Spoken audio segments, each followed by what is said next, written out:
Assalamualaikum warahmatullahi wabarakatuh. Alhamdulillah wassalatu wassalamu ala Rasulillah wala haula wala quwata illa billah amma ba'du.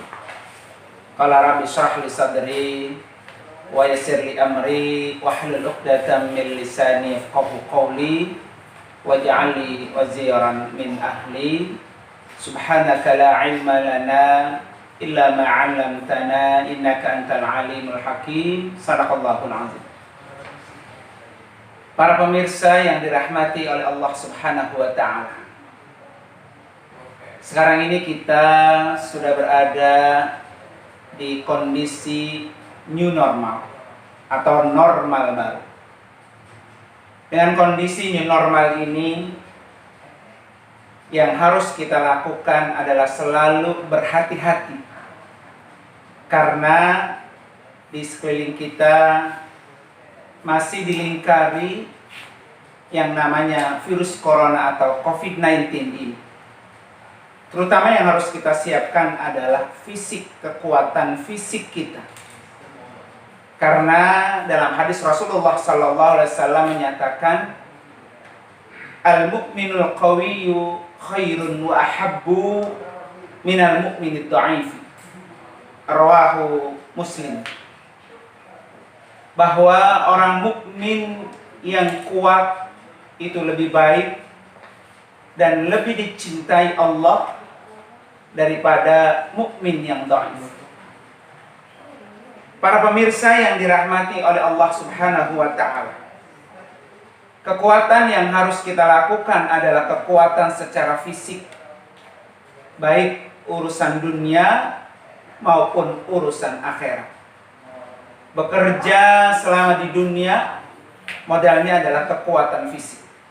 Begitu juga berkaitan dengan kekuatan fisik kita dalam ibadah. Ketika fisik kita kuat, otomatis maka kita bisa melakukan ritual ibadah yang Allah wajibkan kepada kita. Ini akan bisa menjadi kuat. Para pemirsa yang dirahmati oleh Allah Subhanahu wa taala, terutama di dalam menghadapi virus corona ini.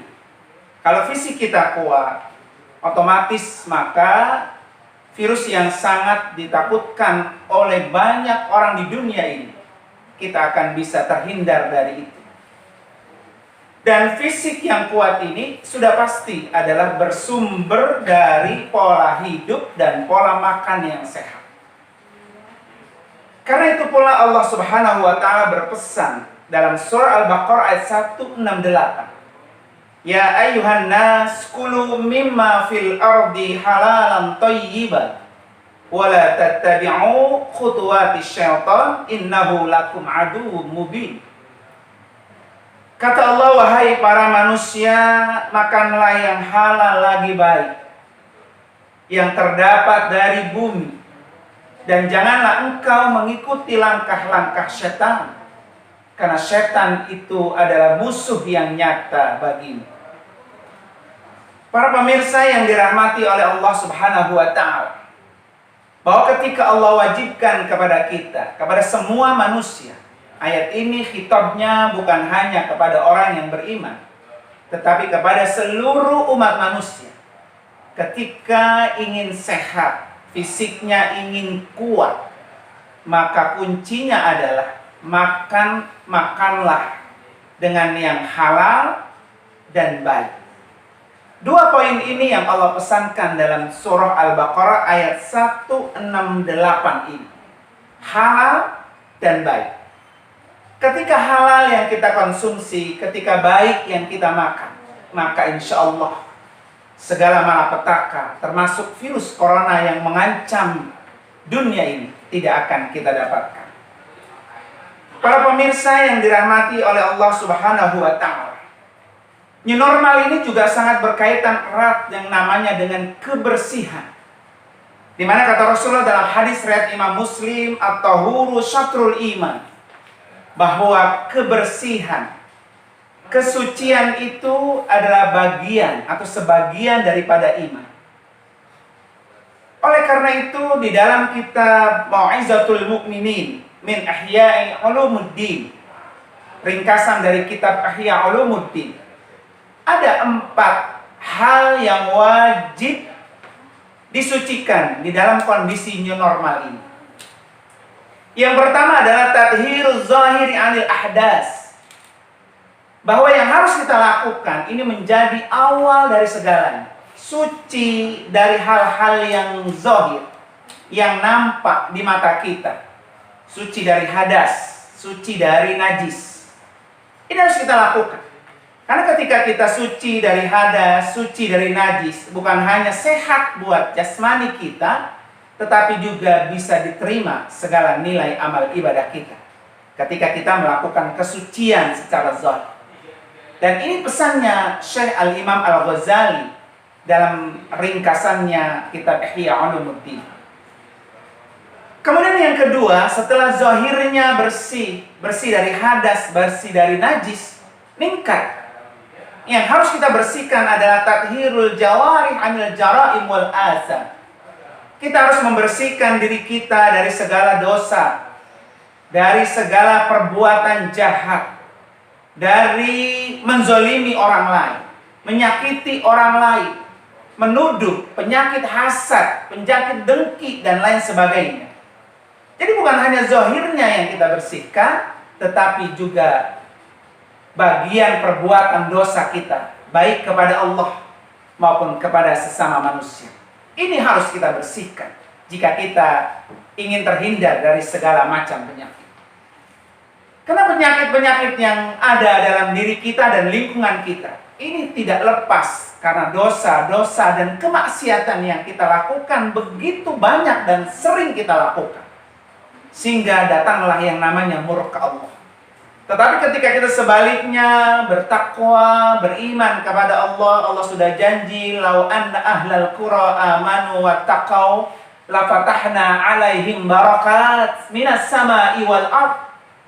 Jadi kata Allah, kalau seandainya penduduk negeri ini mereka semua beriman, bertakwa kepada Allah, menjalankan apa yang Allah perintahkan, meninggalkan apa yang Allah larang, maka pasti akan Allah bukakan pintu keberkahan dari langit maupun dari bumi. Apa sih? Untung nih ustadznya pakai tulisan cakep bener. Para pemirsa yang dirahmati oleh Allah Subhanahu wa ta'ala. Kemudian setelah zahir kita bersih, seluruh anggota kita bersih dari perbuatan dosa, barulah kita naik kepada peringkat yang ketiga, yaitu tathhirul qalbi 'anil akhlaqid damimah.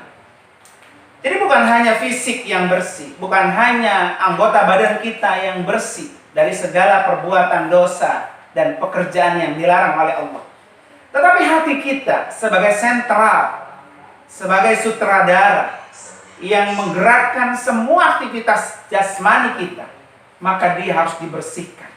Inilah sumber segalanya. Terkadang kita bisa sakit karena hati kita terlebih dahulu sakit. Terkadang jasmani kita bisa lemah karena hati kita juga sudah down. Ini menyebabkan timbulnya penyakit, sehingga akhirnya kita sangat mudah dan sangat cepat untuk tertular dengan kondisi penyakit orang yang ada di lingkungan kita. Karena itu para pemirsa yang dirahmati oleh Allah Subhanahu wa ta'ala, bersihkanlah hati kita dari segala akhlak yang tercela. Dan yang keempat adalah tathhirus sirri amma siwallah hiya taharatul anbiya wasiddiqin. Dan ini peringkat yang paling tinggi dan harus kita perjuangkan. Kenapa? Karena kesucian keluar menyekutukan Allah. Jangan sekali-kali Allah kita sekutukan. Jangan sekali-kali Allah kita duakan. Tempat kita bernaung, tempat kita meminta, tempat kita mengadu, tempat kita curhat, hanya satu, yaitu Allah Subhanahu wa ta'ala. Banyak zaman sekarang ini fenomena ketika kita punya masalah, media sosial tempat kita curhat. Padahal media sosial tidak akan pernah memberikan kita solusi ketika kita punya masalah. Karena itu para pemirsa yang dirahmati oleh Allah Subhanahu wa ta'ala, iyyaka na'budu wa iyyaka nasta'in. Hanya Allah tempat kita beribadah dan hanya Allah tempat kita meminta segala pertolongan. Jangan pernah minta pertolongan selain kepada Allah. Banyak di luar sana orang meminta pertolongan kepada makhluk. Padahal makhluk juga punya ketidakkekuatan, punya pengharapan ke tempat lain. Tapi ketika kita minta kepada Allah dan Allah satu-satunya tempat kita meminta, dan itu yang Allah inginkan. Bersih secara zahir kamu, bersih secara anggota badan kamu, bersih hati kamu, dan bersih juga akidah kamu. Kan itu Allah berfirman di dalam surah Al-Maidah ayat 6, di mana kata Allah, "Ma yuridullahu liyaj'ala 'alaikum min haraj, walakin yuridu liyutahhirakum." Kata Allah, Allah tidak hendak menyulitkan kamu, tetapi Allah itu justru membersihkan kamu. Jadi semua ini yang Allah perintahkan kepada kita supaya bersih badan kita, bersih juga anggota tubuh kita, bersih hati kita, dan bersih juga akidah kita. Semua ini adalah untuk membersihkan kita dan bukan untuk menyulitkan kita. Karena hak surga itu hanya ditempati buat orang-orang yang bersih. Ketika kita termasuk orang-orang yang tidak bersih, jangan pernah berharap kita masuk ke dalam surganya Allah Subhanahu wa ta'ala. Para pemirsa yang dirahmati oleh Allah Subhanahu wa ta'ala, mudah-mudahan virus corona COVID-19 ini menjadi pelajaran yang sangat berarti buat kita. Bersih segalanya buat kita, sehingga kita betul-betul orang-orang yang bisa masuk dalam surganya Allah Subhanahu wa ta'ala. Terima kasih, semoga bermanfaat. Wassalamualaikum warahmatullahi wabarakatuh.